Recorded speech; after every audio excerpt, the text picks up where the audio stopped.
Welcome everyone. Good afternoon. Thank you for joining this the latest senior leadership team open meeting. Thank you for everybody who's joining online, and welcome to those of you who are watching this either live or later via StaffNet or via YouTube. We have most of the senior leadership team here to take questions that have been sent in advance in writing. You can also use the raise hand function in Zoom if you want to ask a question during the meeting. The chat function is not switched on for this, so that we can just manage the volume of questions coming from different sources. We do have a lot to get through, so I'm going to hand straight over to Nancy. Thank you, Jonathan, and a warm welcome everybody to this open meeting, either those of you actually in the meeting or watching. I'm going to do a few updates. A key part of this is going to be a discussion by John Cunningham, our Interim Director of Finance, about our finances and the potential challenges we face.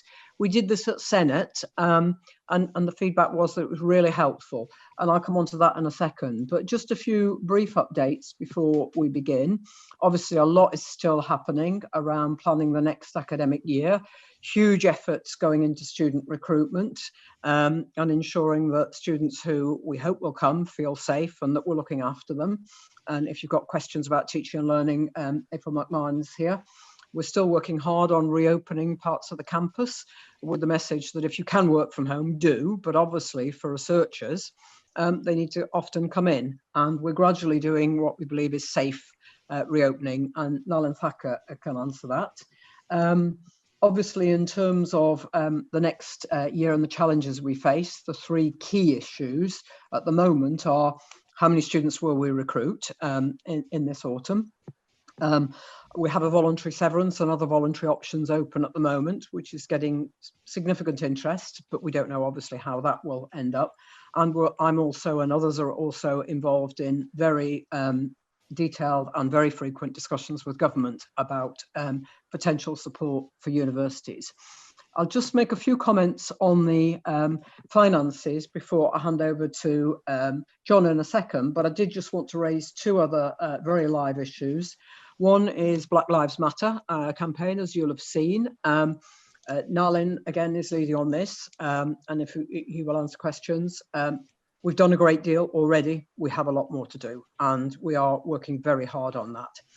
And then before going on to finances, I did want to say, again, thank you to everybody. We recognise this has been a pretty difficult 3 months for everybody, and I know you've all been working very hard indeed. We've decided that we should have another university holiday on the 24th of July. It will be a designated holiday. And we're also going to send round details of a 2-week period which is going to be called Meetings Light. In other words, we will try our utmost not to have meetings during that 2-week period. Of course, many staff will be taking holidays outside of those times, but we felt it's unreasonable to expect everybody to work at this pace that you have been doing. So let me just briefly introduce finances before handing over to John. So let's wind back to pre-COVID. And we, like many universities, already face financial challenges. And that resulted from the fact that most of our income streams were at flat cash, i.e. going down. Home EU student fees haven't gone up for years. Our research true costs have been going down as we have to find more and more match funding. The only thing that actually has gone up is international student fees. While in the face of that, our non-pay costs have gone up at least with inflation, and pay costs have gone up way above inflation, not least because of pensions. So we were already looking to make savings over the next few years, about £30 million, largely in professional services. Now, of course, we face the challenge of COVID-19, and John will go into this in more detail than me, and he'll give you some specific numbers. But I just wanted to comment on the headlines. Why do we have a problem? And the government has, I think, been somewhat surprised to realise that the problem is hitting the hardest on the research-intensive universities. That's us, UCL, LSE, Oxford, Cambridge, Edinburgh. And that's because we all do a lot of research, and research is underfunded. They accept the fact that we only get about 72% of the true costs of our research. And that means we have to make up that difference from what is often referred to as our own funds. Our own funds are things like interest on any endowments we may have, commercial income from catering, from conferences, from residencies, and of course, international students. Pretty much all of those income sources are likely to dry up now, and therefore we cannot subsidise research anymore. And there is a recognition of that. Whether anything will result in supporting it, that's pretty hard to say. We're having to make assumptions about what will happen in the autumn based on what pretty much everybody else is doing, all the surveys.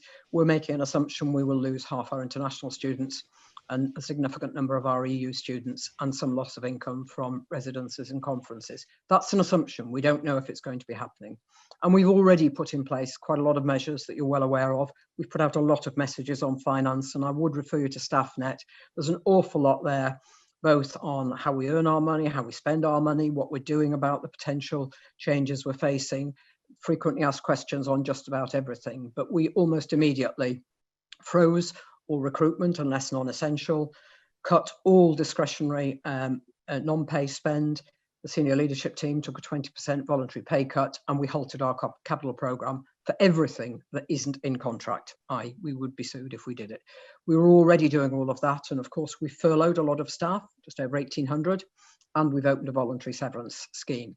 And we're now looking at the gap that we may have to close for next year, obviously not knowing how big that gap is or how long it will go on for.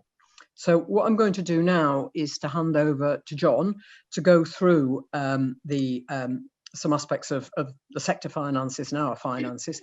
Then we'll take questions. We've got a lot of questions. Jonathan will try and group them and manage them.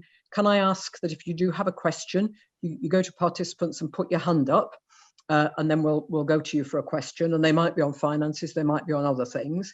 Can I ask that you're brief in your questions so we can handle as many as possible? If we can't answer them today, or if we run out of time, or you feel the answer wasn't satisfactory, we'll give you an email address at the end and we'll respond to them afterwards. Our aim in this is to be completely transparent. I think it's fair to say, most other universities would say, that we have been more transparent than any other. We very early on were very open about what we think we're facing. And indeed, a number of vice chancellors have said, we watch your comms so we can follow. We are being extremely transparent on the finances. There is nothing hidden. The only things we may not be able to answer is if there's something very specific that was commercially sensitive, but there's very little of that. The rest will be described to you. So John, can I hand over to you? Thank you, Nancy, and good afternoon, everybody. I'm going to be helped in this in terms of media services, who are going to, I think, share the slide pack on the screen.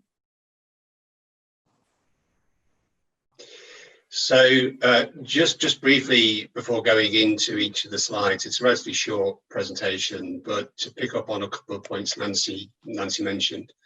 Firstly is within this slide pack, there are a number of actual factual historic look back in terms of data, but there's also quite a few assumptions built into the briefing. And those assumptions are on the background of significant uncertainty. I mean, myself personally, I've worked in the sector 38 years now, and the level and scale of uncertainty is nothing that I've seen previously within the 38 years of work in the sector. So there's significant uncertainty and potential change that could impact around those uncertainties sitting here today. So there's a bit of a caveat and a health warning on that. I think the other issue in terms of just reflecting on Nancy's introduction is that effectively the sector as a whole was coming into the position where we now have in terms of potential business impact of COVID in a reasonable but not exceptional financial health. I mean, it's hard to think now, but if we think back 6 to 9 months, you know, the things that particularly were potentially financial risk headwinds for the sector were around Brexit, which hasn't gone away, of course. In terms of Brexit, it has actually happened and we're in transition around that. So there's still that impact, potential impact around the UK leaving the EU.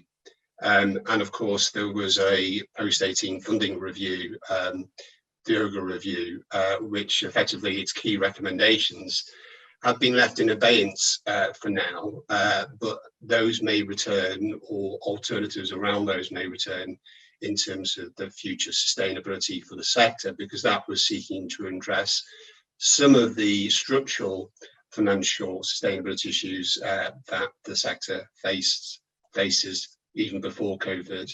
And of course, the impact of COVID has put under sharp focus the impact around the underfunding and structural deficit around the research base, and it's highlighted that more than was the case, but it has always been the issue for the sector. So the sector was in a reasonable place, but not an exceptionally good place. It was generating, as a sector as a whole, reasonably modest operating surpluses, reasonably modest operating cash flow. The university was performing in line with how the sector as a whole was performing. But from a point of view, longer term health, sustainability and development and investment, it's very clear that in terms of how the university and the sector was developing, that financially margins need to improve, and indeed through our board and finance committee there's a clear focus around that in terms of seeking to improve the level of operating surplus and cash generation going forward. So we're in that environment. COVID has been overlaid within that in terms of the near-term perturbations, but it's really just to underscore those. So just coming onto the actual slide pack itself, the first slide is just giving you the focus of what I'm going to cover today. So if we can have the next slide, please. I think to highlight here for me is the way the business model and funding model for universities has changed in the last 10 years. And I think this graphic that's been provided, the source of this is HESA around the data, but it shows the change in where we get our income from in the last 10 years. And you'll see effectively that overall in aggregate, the sectors was still the biggest area of funding was funding body grants 10 years ago.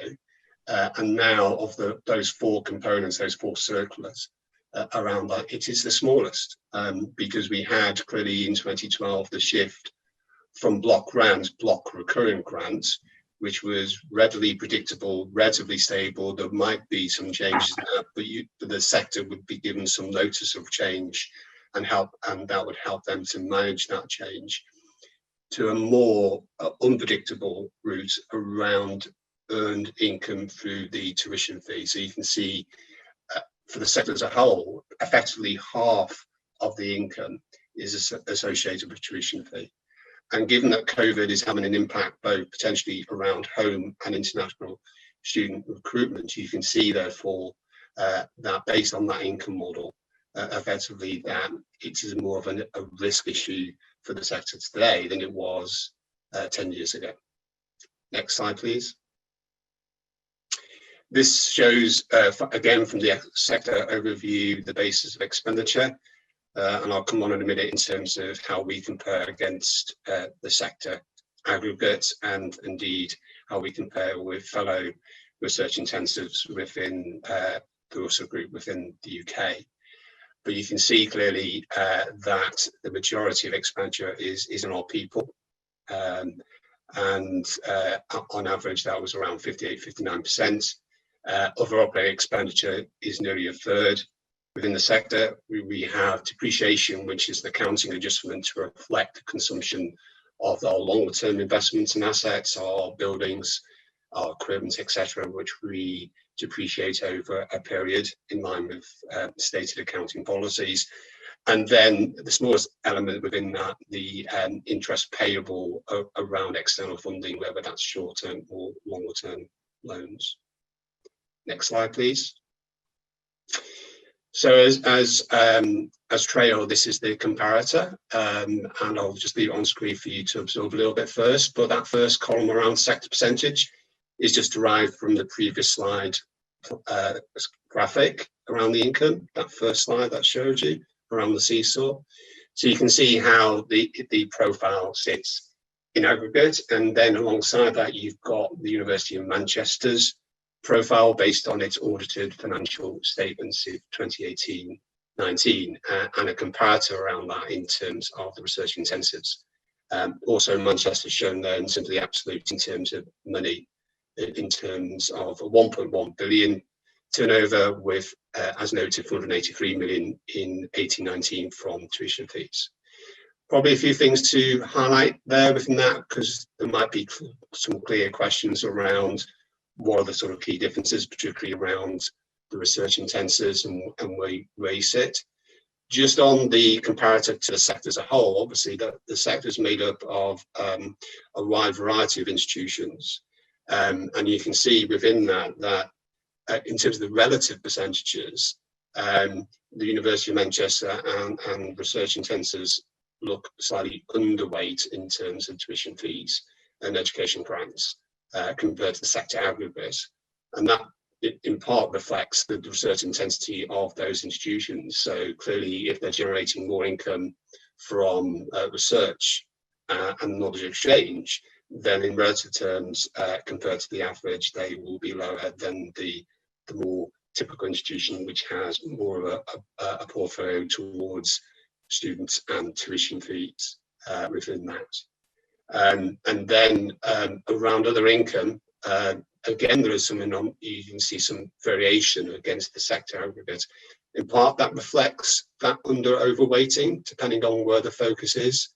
Against the research intensives, there's some reflection there. I think the fact that the University of Manchester has one of the greatest share of research grants and contracts within the Russell Group. So it's in, if the 23-24 institutions, it is in that top layer of those 23-24 in terms of the level of research grants and contracts activity. So it's overweight in that, even compared to the Russell Group in aggregate. The other income is also, in terms of the Russell Group, the research intensive, is somewhat skewed by a small handful of institutions, particularly Oxford and Cambridge.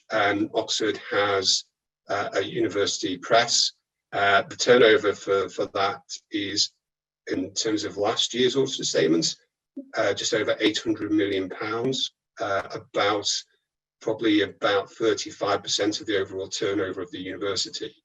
And also Cambridge has a press, but it also has an examination and assessment board as well. And again, looking at both the press and the examination assessment board, again, 800 million from those sources of income alone. So those two universities actually face significant, particular local risks around those sources of income. So that they somewhat heighten the level of what's reported as an average in terms of those research intensives.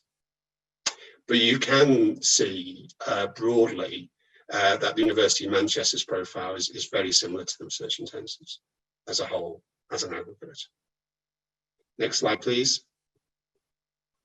So this sets out the expenditure, and given the focus the university has with the research intensive institutions, you can see that pay as a percentage is a little bit lower than the sector average, and that just reflects the relative weightings in terms of where the money goes in that respect.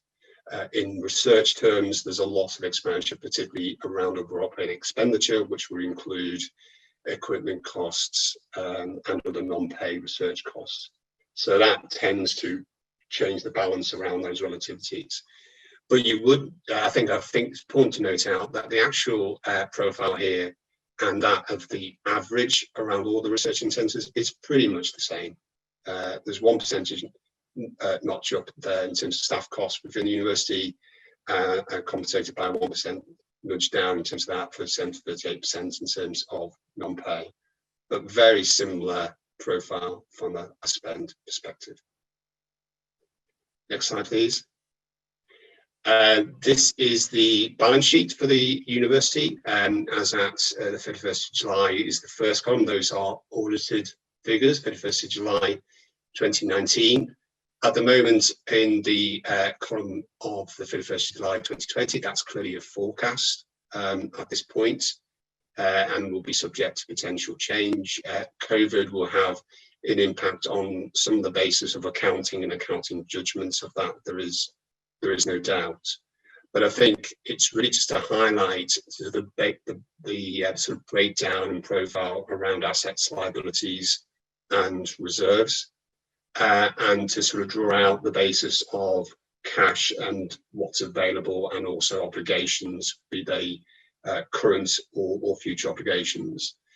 So most of our assets, as valued within our balance sheet, which are called non-current assets, are effectively long-term. They're long-term investments. That's why they're classified as non-current in that respect. And they're mostly centered around our buildings, our land, our heritage assets, like the River Art Gallery, the museum, Jodrell Bank, and endowment assets within the university as well, which makes up circa 238 million in terms of endowment assets, which you can see on the reserves bit of the balance sheet analysis here. So none of those around the non-current are liquid in that sense, certainly in the short to medium term, so that it can't be readily turned into cash. And I think that's important to sort of highlight around that. The university is looking at a number of areas around the response of managing the financial challenges that COVID might bring, around drawing out some liquidity in that area, but that's no silver bullet, and it's not an overnight thing in terms of drawing and liquidating some of those elements to be more cash rich. Current assets includes the level, just staying on balance sheet. Current assets includes the level of cash holdings that we have on overnight, and also short-term deposits. And the forecast for July at the moment is around 135 million of cash holdings, but it also includes debtors' prepayments within current assets. Current liabilities will include our creditors as at the balance sheet date, also includes payments in advance, and the university does receive some income in advance, notably from research. So at the balance sheet date, we defer that income because it's not realised yet in terms of the expenditure, so the income is deferred and will be brought into the revenue as we incur the expenditure.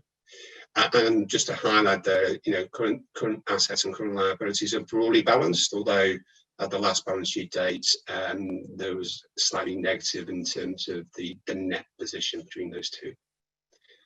Longer term liabilities, they are effectively the long-term loans, and the university has fundamentally two long-term debt facilities. One is the bond that the university issued, I think, in 2013, 2014, at a 40-year bond, circa 300 million. And there was a private placement that was undertaken, I think, in 2006. And I think that, again, is a long-term dated private placement, and that generated 100 million of debt. So that they are reflective of those long-term loans in the main around that. There's a few of the bits and pieces of very small balance around payables in terms of long-term liabilities. So they are the two core ones. Both have long maturities as indicated.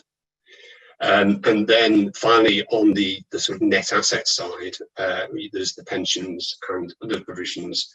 And this is an area that is prone from one year to next to be highly volatile, often driven by the triennial valuations of all pension schemes that we participate in.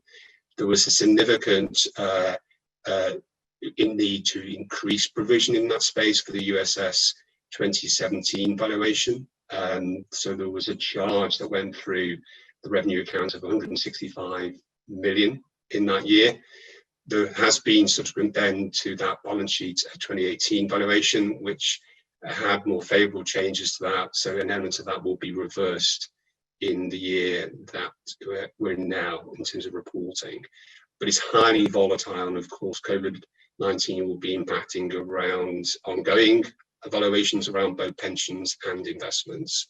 And indeed, in terms of USS, there's an ongoing valuation process now for the 2020 valuation. So within USS alone, there have been of only 3 valuations in the course of the last 2 to 3 years. So that reflects the obligations of the university in terms of deficit recovery around that position. And then how those net assets represented, well, they are effectively represented by our reserves. An element is restricted, and that is mainly capital grants that we received historically that are deferred until spend is recognised, and then they're brought into the revenue accounts, and endowment assets. Within endowments, most of that is in capital nature. There is some accumulated growth. There is the opportunities to that we're looking at and have looked at in the past, but how can we unlock some of those endowments? But again, we have to do so mindful of charity commission and charity law, and obviously in terms of the basis for the original endowment. The vast majority of our endowments are restricted in terms of both capital and income growth, in terms of how we can apply the funds. So again, there's limited opportunity around that space, particularly in the short term, to allow unlocking and release for other more general purposes, charitable purposes, but more general purposes of the university. But we are continuing to look at that and review what we can do in terms of how that can support university cash needs. And then the balance is really balanced, is the balancing figure, effectively supporting the diverse elements that I've described around the net asset position. And again, it's just to note that it is representing mostly assets that are not liquid assets, certainly in the short term. Next slide, please. Nancy referenced this in the introduction. So this is the 2018-19 track data. And what the track data shows for the sector, and we can benchmark against the rest of institutions as well, is the basis of, on a full economic cost basis, where do we generate surplus stroke deficit? And track is a methodology that is applied right across the sector. It was adopted probably about 21 years ago now, in large part to sustain the basis of the costing and pricing for research grants and contracts. And as Nancy's alluded to, we do not recover from UKRI, Research England, government departments, 100% of our cost based on track. It is of the order of 72%, 71%, 72%. Around that, and the assumption, and it's more than an assumption, the reality is the balance of the 28 or 29% has to be met from other sources that the university is able to generate. And as you can see within the track data, the primary source of contribution to support that structural deficit position around research is under teaching and principally under fees. There are other areas of contribution, but that's the primary element. And within the 115, the key fee element that is making most contribution has been, both for this university and or other institutions, international overseas fees. And it's probably worthwhile just saying a little bit more around international overseas fees in the context of the fact that the proportion has grown over the last 15, 20 years of how much fees are generated through that space, through overseas fees. As Nancy's indicated, in the home, there was the uplift on the home an EU undergraduate fee to 9,000 in 2012. There's been one indexation since then, I think in 2015, but that's been relatively flat. Overseas fees are not regulated around price. Home wasn't regulated until very recently around volume, but the regulation has reappeared at least for the current year in terms of student number control for the current year around the home undergraduate space.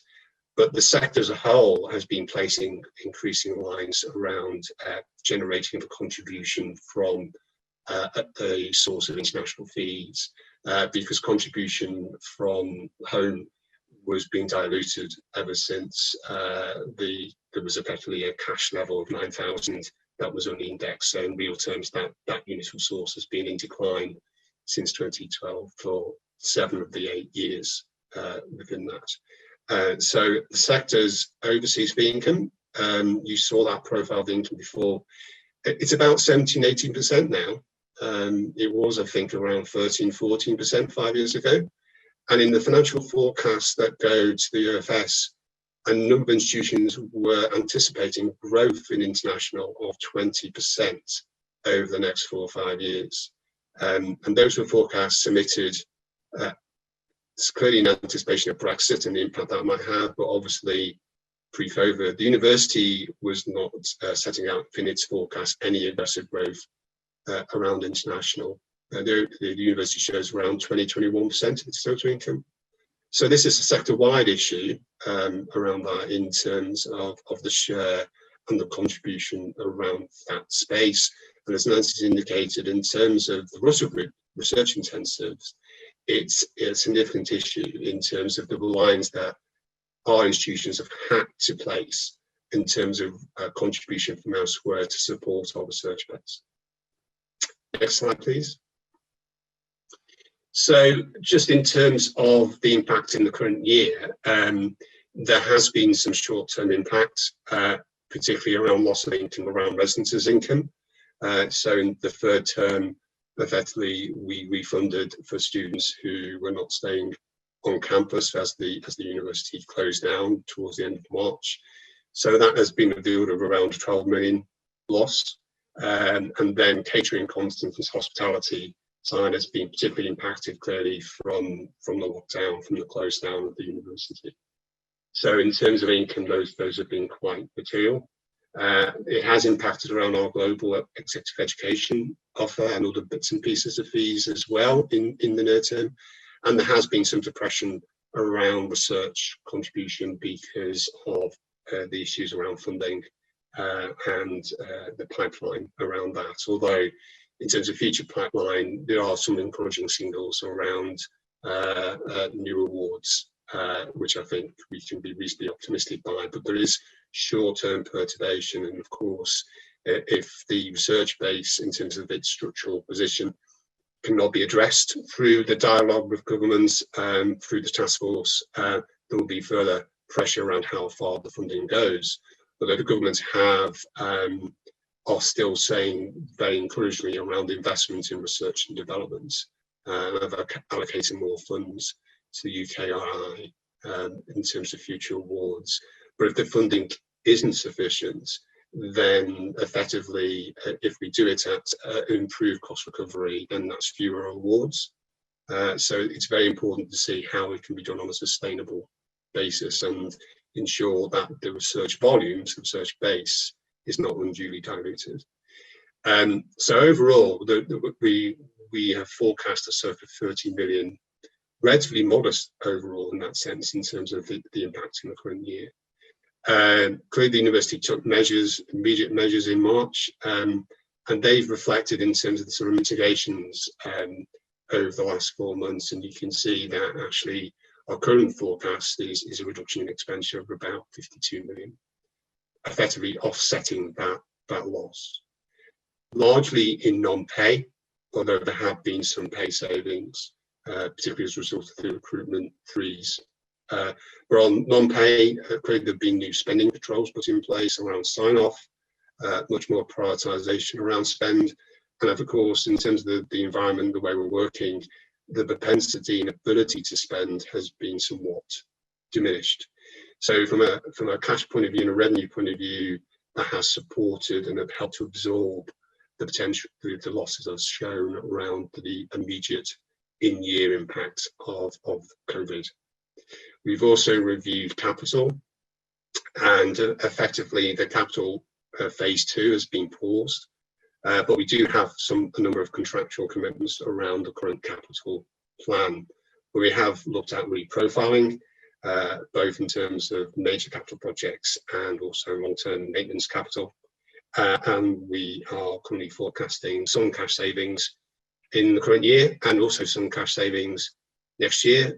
But these are deferring in terms of they're supporting cash now, but some of those costs will come back in later years. And the same is true around some of the non-pay savings as well. But at the moment, in the current year, the financial impact is manageable, and cash overall, as I say, is circa 135 million, which is around 15-20 million better than planned, compared to where we were looking as we were coming in terms of the COVID situation.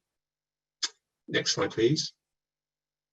John, sorry, I know you've got some really important slides, but if we can conclude soonish, just yes, sorry. Thanks. Sorry. So scenarios here, I won't dwell on this slide. Then these are just set out in this form to translate what's already been communicated through StaffNet around the circa 160 million to 270 million. But what hopefully this shows helpfully is the building blocks to those in that logical pattern on those categories. Next slide, please. Just coming on, so there's only 2 more slides. So around mitigating measures, again, these are possible mitigating measures, although some may be crystallized to be able to be delivered more than others. So the one-off potential government grant support is just a forecast. Nothing is guaranteed. We have written into our baseline scenario some assumption there, but as we sit here today, there's nothing we can actually write in yet around that. So, but that's a number that is a guesstimate. In all truth, support might come in different forms, may not be in revenue grant terms. There's a targeted reduction of our operating expenditure, reflecting volume related if our student recruitment numbers are reduced. So some costs will go down accordingly, and some targeted areas around travel, equipment maintenance, professional fees and so on, that we're hoping to generate that level of saving. In the current year, we are delivering close to that level based on the measures we're taking. And as mentioned, we've profiled those capital projects. So again, we're hoping for a favourable cash impact there of circa 28 million. But again, they reflect deferrals in many instances. I've touched on briefly endowment review, that is ongoing.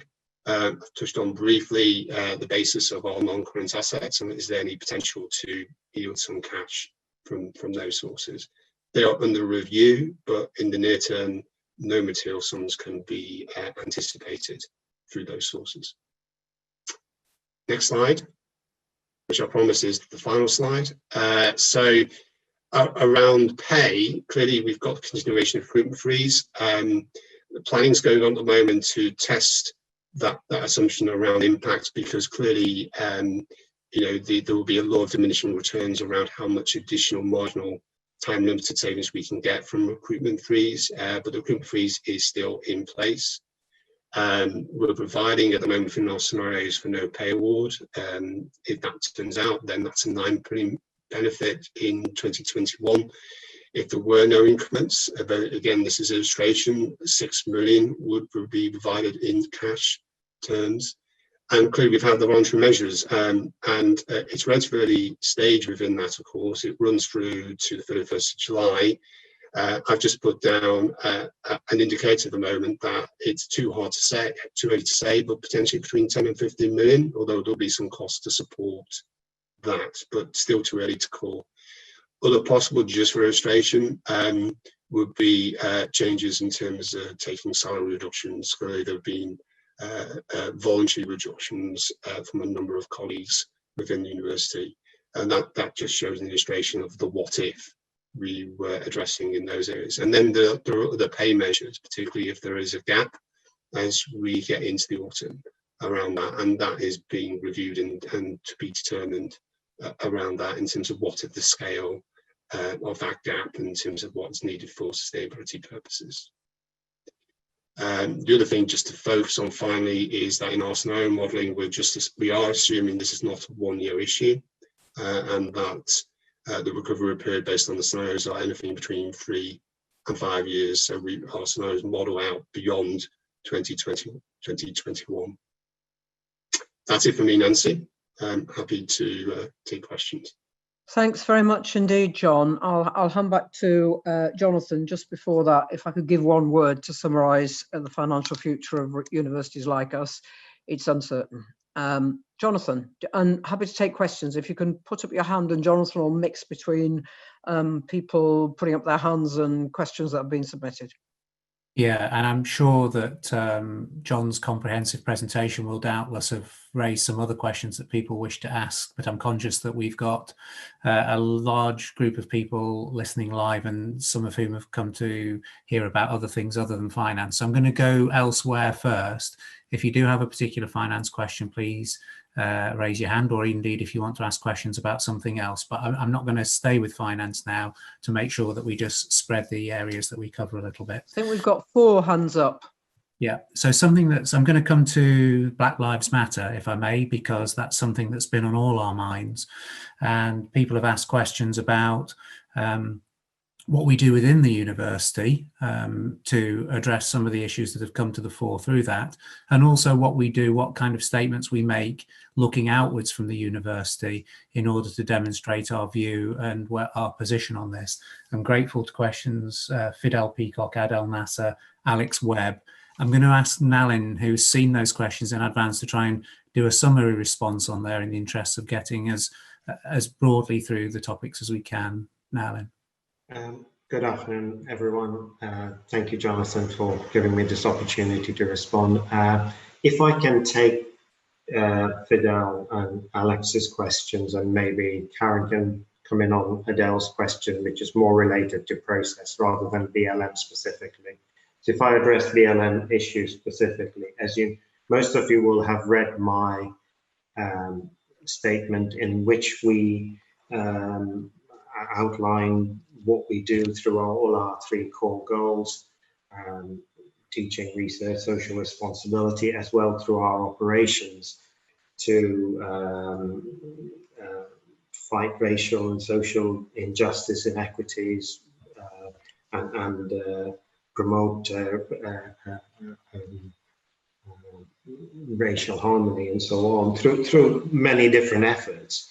I think in addition to that, if I sort of give a general answer first and then picking up specific points that Alex and Fidel have raised, we are setting up a small group which will look at all aspects of our activity further in terms of student admissions, funding, a 10-main learning experience, staff recruitment, progression and employment, how Black lives are represented in the university's history and heritage, how we engage and involve the public on issues on Black lives, and reviewing our research staff, research agenda and expertise around Black lives. And this group is a rapid response group. It will report back very, very quickly on what broad areas, what we need to do. If I can then tackle these sort of specific issues that Fidel firstly has raised in terms of creating online platform. My concern with this, from my experience with other such online platforms, is they can, unless they are monitored very carefully, they can be abused and become a vehicle for they can be misused and can become a vehicle for abuse as well. So we really need to sort of moderate these things well, and it's something that my group can consider. The second question is about, can we certify all students before graduating our anti-racist and active bystanders? I think we really need to be careful that any training we offer is actually meaningful and it's not just a token gesture. So we are looking at our current training that we offer, but also what other training we can offer. And I think it's also important to see that on its own, it's going to have very limited effect. And it's about everything else we do, what's the tone at the university, and how we are seen to act, that will be more important. So yes, we will look at that, but it has to be really meaningful. I don't want just to create a token certification program that makes us feel good, but actually achieves very little. If I go on to the final comment from Alex, I think I've detailed that, which is about What else are we going to do beyond what I said in my message? I think I said at the outset that we've set up this group which will be looking at a whole range of university activities. So I think that covers that. Okay, thank you very much, Nell. I should say for anybody, because we are quite tight for time on questions here, you can send follow-up questions to mediaservicesvc@manchester.ac.uk, and that email address will be repeated on the recording of this that you can see later on YouTube if you need to see that. But we're going to get through as many questions as we can quickly. I'm going to come to one or two questions in the room. We've got John Cuff and then Sarah Croak. Are we able to come to John Cuff first, please, with your question? Hi, am I addressing John Cunningham? Yeah. We can all hear you. Yes. Yeah. Sorry. Yes, Yeah. Yeah. Sorry about that. Yeah. My question's looking at the figures you've given there.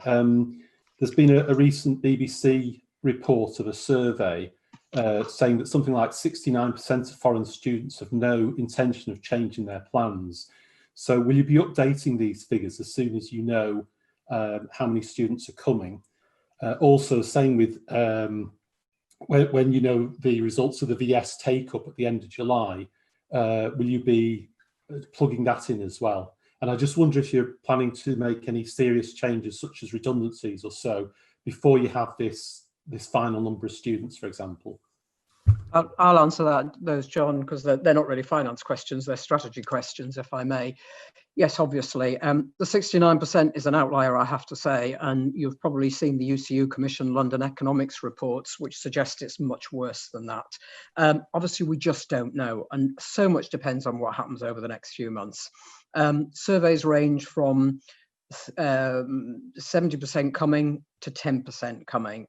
I don't know where it will be, and obviously our future finances will be absolutely determined by that and by our voluntary severance, and indeed also by any government support, and we'll be updating as we hear those. In terms of major changes, we're saying we're not doing those until October. We already had in plans changes for savings in professional services, which will go ahead, but they were business as usual. They are not related to COVID. But in terms of any potentially big changes we've got to make, like closing that gap if it happens, obviously we'll wait. I have to tell you, several universities are modelling 90 to 100% loss of international students. I'm hoping that's really pessimistic, and it's much better than that, but we don't know. Okay, thank you. Okay, we'll come to Sarah, and then we'll go to Julian Jones after Sarah, please. Just a couple of little ones. First, if you could clarify for me on the potential 10% salary reduction for all except those on lower grade. What is the lower grade? What is the cut-off point you're thinking of there? And then in terms of the decision making that will guide any of these future measures, how will you decide what is important? So salary grade hasn't been decided, and any salary cut is subject to agreement with the trade unions. So that was just a number picked out as taking out grades 1 to 3. It's not necessarily how it will be. And there's arguments about higher pay cuts for higher paid staff. Actually, you're on an ever diminishing return then, because a very large proportion of our higher paid staff have quite a lot of their salary externally paid. So an awful lot of them, for example, are NHS consultants, and we can't save that part of the money. That's not been agreed, and it will be subject to negotiation with trade unions. Sorry, your second question was, forgotten that?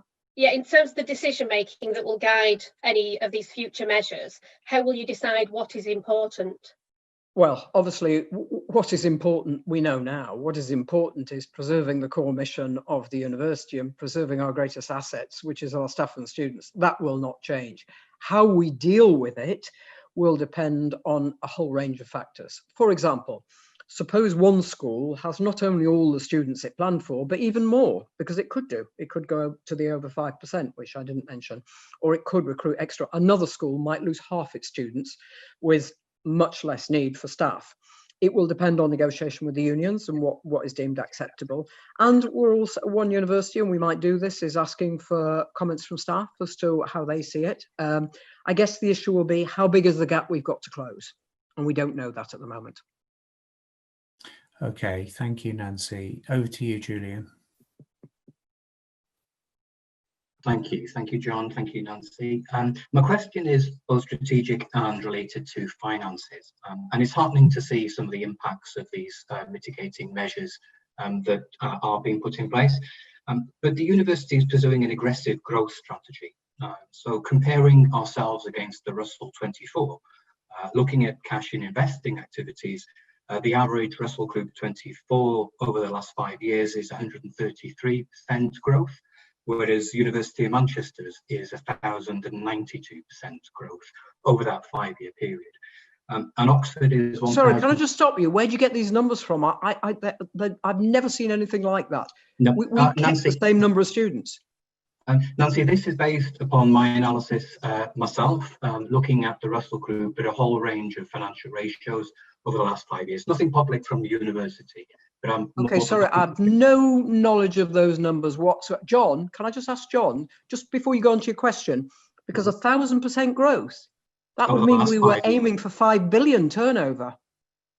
But this is the average growth of the last 5 years in percentage terms, percentage growth. I can tell you it's nothing like 1,000%. It's gone from about 700 million to about 1 billion. It's not even close to 1,000%. Actually, we're less than most of the Russell Group. So, John, can I just check? Have you any knowledge of these figures? No. I mean, I'm happy outside the meeting. I'm happy outside the meeting if you'd like to share the figures to comment upon them, but no.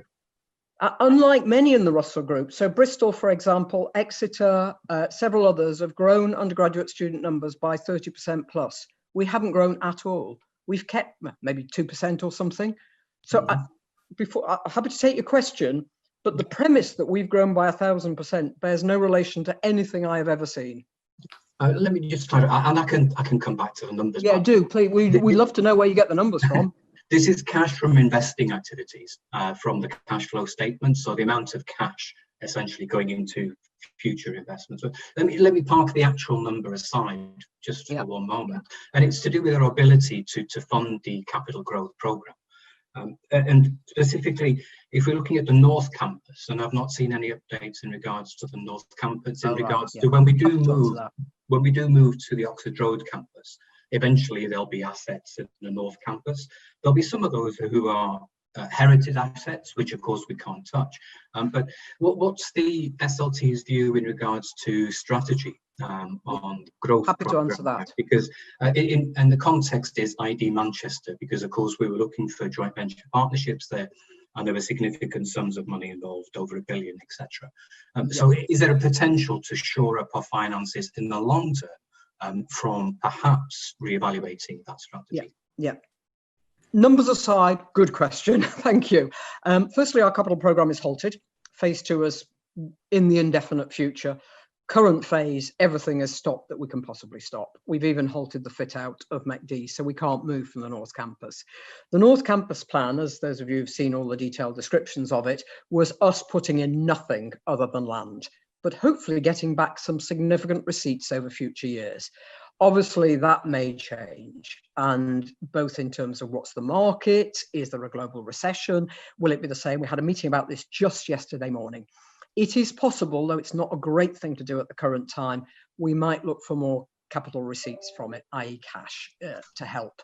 That's not great because at the moment, capital is depressed massively. It's the same with selling anything off. Anything you sell at the bottom of the market is a huge loss, but it is an option. But the whole point about North Campus was income generation for the university, building an amazing innovation district that would help the university in non-cash terms, and moving to a much less expensive, much more environmentally friendly, co-located engineering. Now, at the moment, that's halted, I'm afraid. Partly the construction industry, but partly cash conservation. We are in discussion with government at the moment about whether that could be unlocked. But the North Campus is an important potential future for us. And let's follow up with where you got the numbers from, because they may be numbers that we haven't seen. Yeah, definitely, Nancy. Just to confirm, we're not talking about student numbers here. I'm talking about year-on-year investment cash from the cash flow cycle. But I'll follow up. Thank you. Okay, thank you. Okay, thank you. I'm very, very conscious of time. I'm going to come to one more question that's been sent in writing, and then I'm going to come to Bob Ford, and if we have time, Jenny Gradwell as well.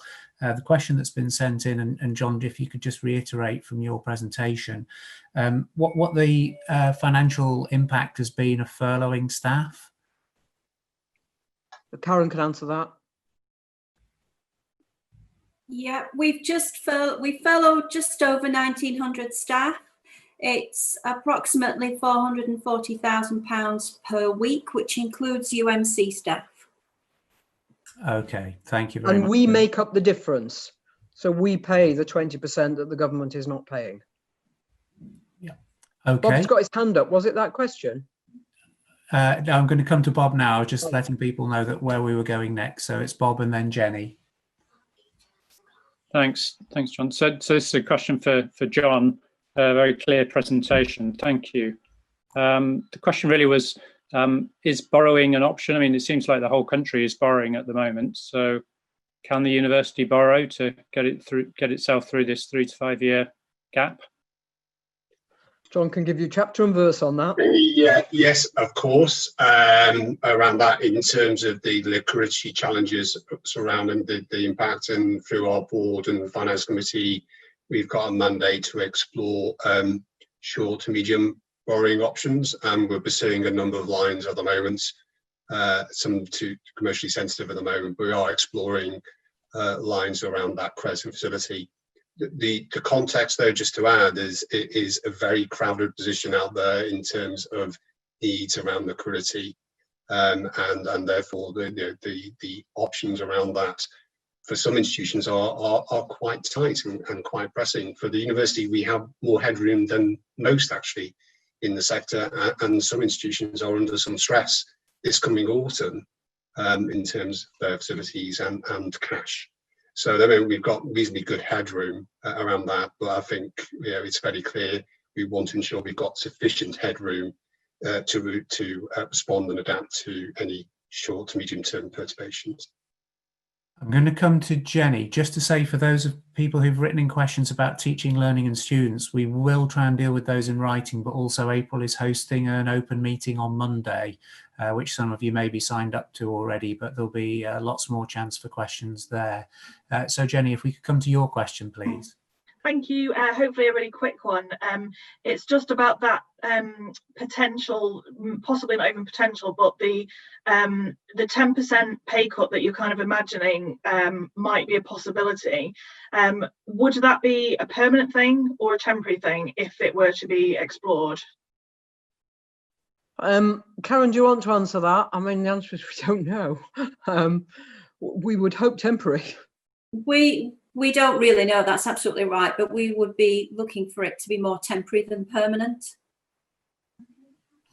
Okay, thank you. That's a quick one. We're up to our time now.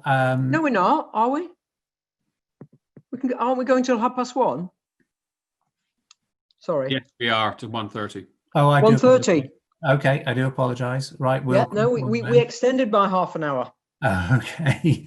Sorry, did we not tell you, Jonathan? I don't think we did, but that's fine. I wasn't doing anything else. We've got plenty of time for questions. Okay, right. Okay, so I'll come back to, in that case, some of the teaching, learning and students questions that I know April has seen some of these in advance. And they're really about there's some broad questions really about the impact of on teaching in the future, preparing for changes in behaviour, and what we can do to achieve an outstanding student experience with the restrictions that are going to be placed upon us. So I'm going to give you the floor for a few minutes, April, and then just double check that the questions that have come in have been answered and come back to you if there's anything that we think is still available. Lovely, thank you very much, Jonathan. So just to say also, if you want to look at the detail on this and on the shape of the coming academic year, a lot of this is in a paper that went to Senate, which you can click through to from StaffNet. So there's a lot in there about the particular factors that we were taking into account in the decisions that Senate has made about next year. So there are questions that have come in about how COVID is impacting our our teaching and our learning experience and our co-curricular experiences for students.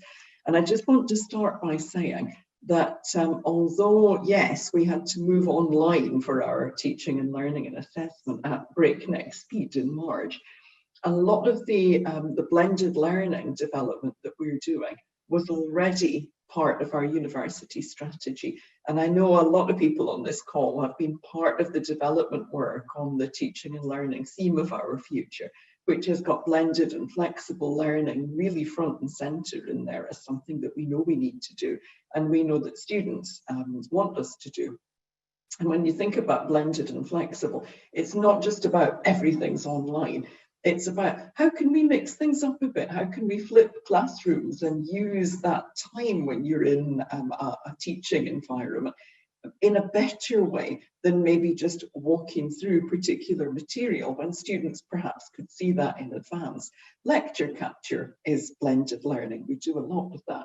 USIL units that are available online, that's blended learning, and students absolutely love them. So there's a lot of things that we had started on, but we're accelerating now because of COVID in order to be able to give certainty for planning for next year. For instance, we've said that all of our lectures will be delivered online, but we're totally committed, as long as it's safe and we're following government guidance, to doing small group teaching and practical teaching as far as we possibly can on campus. We're doing all of that modelling at the moment, both for semester one, there's a question about what we're doing with semester two, and starting to plan forward for semester two. Part of this is what can you fit in with different social distancing requirements. So we're waiting to see whether there's a change in government guidance from 2 meters that may or may not come down to a lower limit. There's been a couple of questions about online options for students. Yes, we are committed to offering semester one online because we know that there may be there will be students who can't come. Planes might not be flying, borders might not be open. There may be a second spike of the virus in different parts of the world. Students may be living with somebody who's vulnerable. They may be ill themselves. And so consequently, we don't want to exclude students because we're a socially responsible institution. So students will be able to opt for an online version of semester one. But we are going to be giving them guidance, prospective students, every 2 weeks over the summer. There's a newsletter going out thanks to our friends and colleagues in comms. And that will be really emphasising the good things that students can expect with more and more certainty as we get closer to September and October, if they do come to us in Manchester. So the message we're giving is, if you possibly can, please come, because we believe wholeheartedly in the on-campus student experience. And there was a question about, well, how can we do an outstanding student experience if we are off campus? I think there's been amazing work that Students' Union has been doing with online societies and clubs and so on. And those have been brilliant opportunities for students to participate and volunteer. So we can replicate that, but it will be increasingly backed up by on-campus co-curricular and teaching experience as we go through. A couple of questions just to pick up to finish. On the postgraduate taught start date, there's a question about why has this been deferred. Well, we're looking at safety first, bringing students onto campus a week apart, new undergrads, existing undergrads, PGT students, and therefore there's a 2-week gap between when undergraduate new students come and postgraduate taught new students come. That actually then adds to some welcome and induction activities for students, which we've been hearing a lot of call for from individual students through PTES and NSS and also through the Students' Union. So there's an opportunity there for us to do a lot more structured induction and welcome to help students who may well be feeling really lacking in confidence this year, whatever level they're at, because they've had a very disrupted experience, and to support them through better welcome and induction. So that plus the safety first kind of staggered entry onto campus is why our PGTs are starting their substantive teaching just a little bit later. But you're still talking about end of October there for teaching to start. So it is only a few weeks later than it would be in a normal year. I'll stop there because I think I've covered, at least touched on all the questions that I've seen in advance, but obviously happy to follow any of those up either now or offline.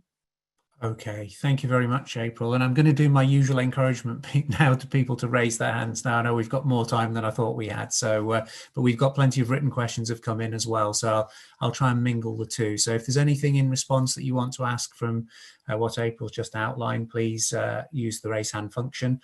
But for now, I'm going to go to some of the written questions. One which is about support to academic staff who are currently on probation. This comes in from Yang Han in FSE, who's asking if there's anything that we can do differently to help support those colleagues who are on academic probation and obviously have had some effect from the current situation. I'm not sure whether I think Karen could answer that, but just to say, obviously we're going to have to adjust because you've missed a lot of time. Karen, we're very aware of this.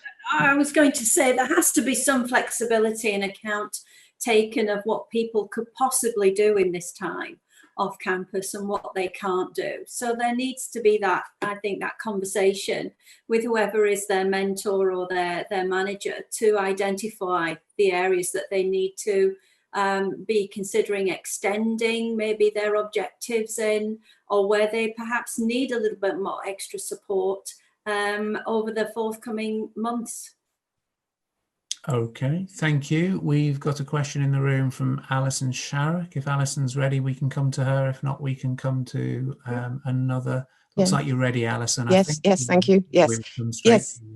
And April, you just you mentioned about students who might need to be off campus because of but you didn't say anything about staff. And I mean, obviously we know some staff who have reasons to need to be more protected than a typical member of staff.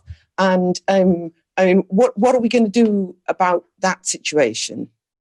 I think that's one for Karen. I mean, this is this includes teaching issues, but it isn't just a matter about teaching, learning and students. So if I can ask Karen to take that from an HR. Also, Nalin's considering this as well, because we know we have staff who need to be shielded or they are shielding somebody. We'll have to make adjustments. I don't know, Karen, do you want to comment? And then Nalin, you might want to come in as well. It's a significant issue. It is a significant issue for a number of different types, I think, of staff as well. So we are looking at producing some guidance for both managers and staff, but we will be closely monitoring the government guidelines as well to make sure that staff are, protected as far as we possibly can, but also can continue to work from home where necessary. I think we've all discovered some better ways of working under the circumstances, and we've all discovered some not so good ways of working under the circumstances too. And hopefully we can take the best from this and move it forward. But we will be looking at that and are looking at that very, very closely. Nalan might want to say something about risk assessments. Sure. Thank you, Karen. Karen's part of the group anyway, so we've discussed this jointly anyway. So I think we need to stratify risks, and there are a number of factors you need to consider. First one is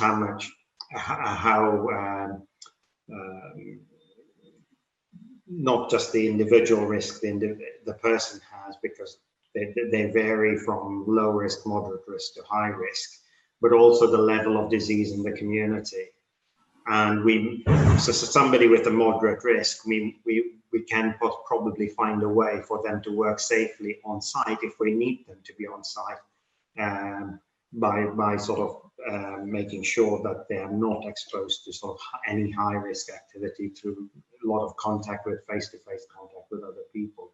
So it's about managing individuals. And so what we are going to do is provide a risk stratification for our staff, which will sort of allow them to be graded in whether they have high risk, low risk or moderate risk. And then we can start working with line managers and saying, how can we support these individuals? Some may need to stay at home, others may be able to come in, and we can modify the workplace to start to make it less risky for them. Okay, thank you. Just one observation I'd say, because we've had a number of questions in around this, and I think you've just about covered them, but the sense I'm getting from listening to Karen and Nalin is that there will be very much a careful pace adopted to returning to campus, and there won't be exertion on people to come to campus if there are very good reasons not to do so. I think that's the general tone of it. And also we have to consider if staff have to use public transport or have their own transport. It's another factor, and along with, you know, how much infection is there in the community. Yeah. Can I come to Amal Al-Amin, please? It looks like you're ready to ask your question, Amal. Hi, my question's for April.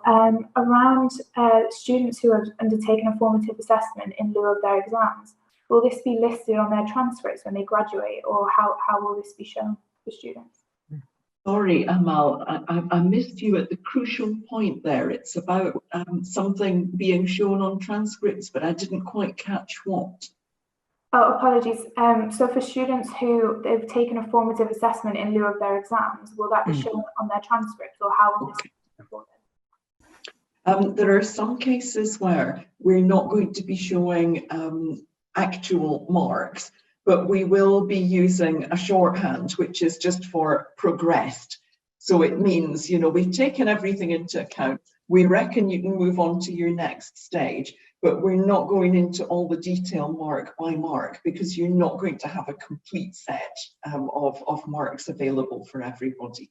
There are slightly different approaches to elements of this across the faculties, partly because certain assessments are absolutely critical in order to get an accredited degree or a professional degree.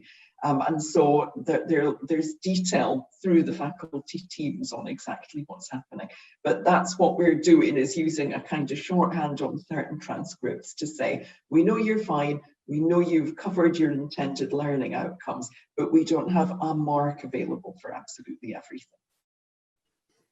Okay, thank you very much. I'm going to come to a question now, which I'm going to direct to Martin Schroeder, as Martin is the SLT member with overall responsibility for technical staff. It comes in from Sandra Taylor, who's asking about the review of technical services, which has been happening in the background, and there's been no update on that for a while, quite understandably. I wonder if, Martin, you're in a position to give any update? Yes, very, very happy to do so for colleagues. Thank you for the question.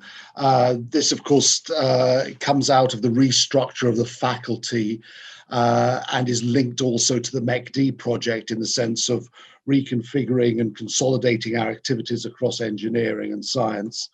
It's underway. No final structure has been arrived at. We're still working on this, and obviously it's been delayed by the current crisis. We're particularly concerned about usage of equipment, making sure that the equipment and the research that is carried out on that equipment is fully supported. But we also need consistency of job descriptions for all our technical staff, looking at their career pathways, and also looking at apprenticeships and how we can best deliver that service and ensure that we recover all our costs.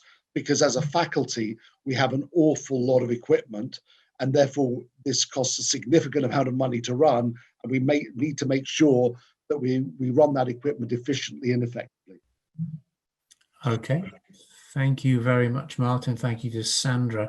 Whilst you have the floor, Martin, was there anything that you wanted to add to what's already been said about the impact of changes to the timetable on North Campus, and whether you're foreseeing capacity issues within the existing environment? Clearly, it's a disappointment that the MECD project has been delayed by 1 year. So entry into MECD will not be 2021, but will now be 2022. That is the current situation. And, you know, I don't foresee any problems in terms of capacity or space issues, because that's the situation currently. I think the biggest negative that I would highlight is, of course, that the North Campus is an aged area.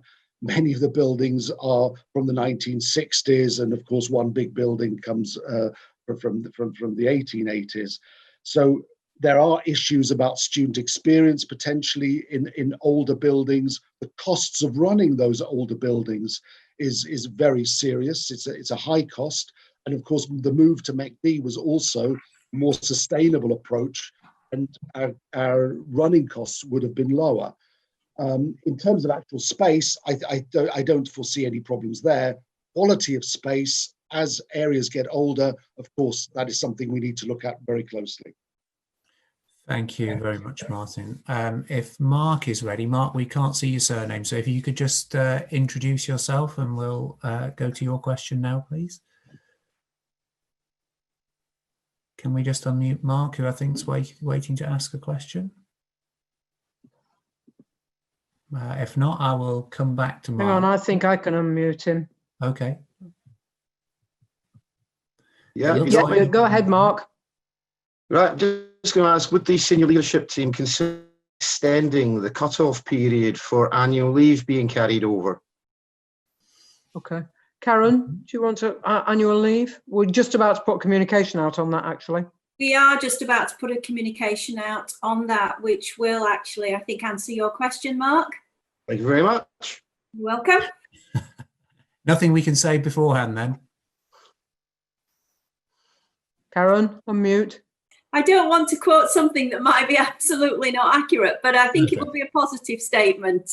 Okay. And in that news, I think a lot of people might not have missed your thing right at the beginning, Nancy, where you told us all that there's an extra day's leave on the 24th of July, I think it is. Yeah, that's right. And also we're trying to set aside a period when, unless it's absolutely essential, we say we shouldn't have university meetings. That's notwithstanding other holidays that people may take, but just to try and give people a bit of a breather after what's been a very difficult time.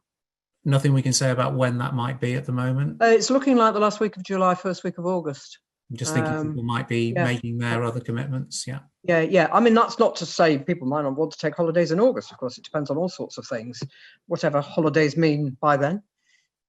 Okay, thank you very much, Nancy. I'm going to come to a couple of kind of big picture questions that were sent in writing in advance. And thank you to Kieran Talbot for this one.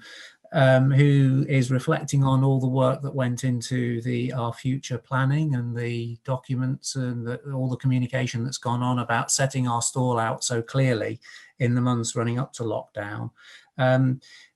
Kieran's question is about the possibility that any of that changes, and in particular saying maybe there were some ideas that came forward that at the time when the strategy was being put together might have seemed unusual or outlandish, and now actually we think, crikey, perhaps they're more relevant than they were. So are we re-looking at the strategic plan? Yeah, we are, and I'm going to ask Luke to comment in a minute, because one of our groups that Luke is leading on is the future of our university. I mean, the world has changed. In addition to adapting to working from home, online working, you could argue this is both a huge challenge to us, but does potentially present opportunities for just doing things in the way we wouldn't have thought of before. And Luke's got a group that's looking at that. So do you want to update on progress, Luke? Yes, certainly the group started work. We're looking at issues like what the future needs might be of a physical campus, what changes in working practices may well persist from this period, what changes in internationalization might mean, not only because of the crisis, but because of the green agenda and so on. And towards the end of that exercise this autumn, we will systematically go through our future and question those priorities there and see whether any of them are likely to be affected by these changes. Okay, the question that puts straight into my mind, which nobody has raised, but I'll do it anyway, is where the values sit within all of that. My response, and I'll see what Patrick says, is the values are probably more important than ever. Yeah, absolutely. I would echo that. In fact, I was going to say, Jonathan, that what we've also discovered through this crisis is that much of what's in our vision and strategic plan is just more important than ever before. There may be some changes to timing and how we go about pursuing some of the ambitions in the strategic plan, But for example, as April said earlier on, our ambitions around online and blended learning have proven to be very clear and very timely. Equally, our work around our people and our values, I think, has been very helpful to us in working through a period of real challenge. Being clear about our values and making decisions in accordance with our values is more important than ever before. And if I might just say as well, and this harks back to something Nancy said at the outset, some of the ambitions in our people, our values, particularly around professional services, our ambitions to support great people to do great things, are even more important than before. In fact, some of our plans need to be accelerated in the situation that we're now in, but our ambition to support great people to do great things is still as firm as it always has been. Okay, thank you very much. Bob Ford's already asked a question live in the room, but you also sent in one, Bob, that I thought was very interesting, which is about SLT spending their time listening to colleagues. And Bob's question was, how are SLT members managing with everything else going on to spend time listening to colleagues and embracing the views that you're hearing from people who may not be in your meetings ordinarily every day? Yeah, so I think it's fair to say we've massively increased the amount of time we've spent in meetings, whether they're open meetings, meeting with heads of school. We've had many additional Senate meetings. I know that leaders in each area, for example, Patrick has had many more open meetings, other members of SLT, April, Colette, each of the three deans have had a lot more open meetings, really just to engage with people, particularly people who are uncertain, who want to know answers to questions. I'm sorry to say we can't always answer those questions, but we can at least be honest and say we don't know the answer to this. So we intend to continue that. We're not wanting to take up too much of people's time, but I welcome any comments from other members of SLT, because we've put a lot of time into this. I would say probably a third of my time now is engaging in meetings with staff in the university in various different forms. I could come in, Nancy, if I may. Within the Faculty of Science and Engineering, we are having weekly open meetings for each school, so on average 2 per week, and these are actually extremely well attended, often 300 people, full house for a Zoom meeting, very positive discussions. We've done a lot of work on communications and trying to be as open as we possibly can in terms of explaining where we're going, what the issues are. From my perspective, the Zoom meetings, the open meetings, are actually more successful than some of the face-to-face ones we had in the past. Mm-hmm. So I think this may be something that we could continue in some way, although of course, if you sit in front of a screen from 8 o'clock till 7 o'clock at night, then clearly Zoom has its negative impact. Thanks. Okay, anyone else want to add anything about listening to colleagues? Well, we also ask for direct feedback after these events, and the vast majority of the feedback that we receive is positive. There are suggestions on theming events, providing some more information about particular aspects of what we've talked about, how we handle questions and so forth. But the vast majority of the feedback, 90% plus, is that these events are welcomed by staff, that there's a sense that SLT are more visible as a result of these open meetings, that there's more of a direct contact between staff and SLT and the various other groups, TLG, the faculty leadership teams, and my own PS leadership team. I agree with Martin. You know, there's a real feeling that this technology has enabled new ways of engaging with each other that I think we will want to retain post this period. If I can just come in, the foresight exercise I mentioned earlier, does it also include surveys of staff and students, and in a different way of listening to colleagues? When we look at a particular subject, we will seek people in the university who have specific expertise on that topic and engage with them.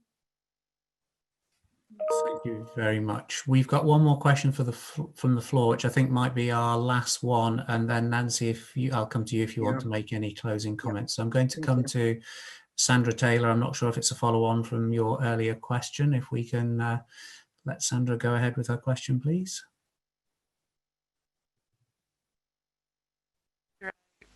Yeah, certainly massive thanks to Sandra, all of you. I think we missed the beginning of you. Could you just start your question again? Yeah, sure. Sorry, it's not so much a question, but just to reiterate thank you to all of you who have answered a lot of difficult questions and kept staff well informed during this really difficult time. The Zoom meetings have been really helpful, but I just comment as a member of technical staff, we're normally pretty busy during the day, so it would be harder for us to participate live. But I mean, if they were recorded, that would certainly be helpful. Yeah, so thank you, Sandra. That's really kind of you. They are recorded, but if people want to join, I mean, I'm reluctant to suggest meetings, say, after 5 o'clock, but we might do one that is for people who, for example, got busy during the day in their work, or have got caring duties during the day. We could do one at, say, 5. Wouldn't want to expect people to do that, but it might help with those that can't make the others. So let me just finish off and say thank you for all the questions. And if we haven't answered your question, or we haven't answered it adequately, might well be because we don't know the answer, but do come back and email us. We are planning further open meetings. There's an awful lot of information on StaffNet and in my weekly message. I try to update every week on what's been happening, what we're doing. As I mentioned at the beginning, we're trying to do everything as transparently as we can and answer all the questions that we can. But let me just end by thanking all my colleagues, particularly Jonathan, for doing this. But thank you all for coming, and thank you for your questions. Please keep them coming. And thank you also particularly to John for his presentation. Again, we'll update you as soon as we know more on the financial position, which is possibly changing almost on a daily basis. But thank you all very much. Stay well. Thank you. Goodbye, everyone. Bye.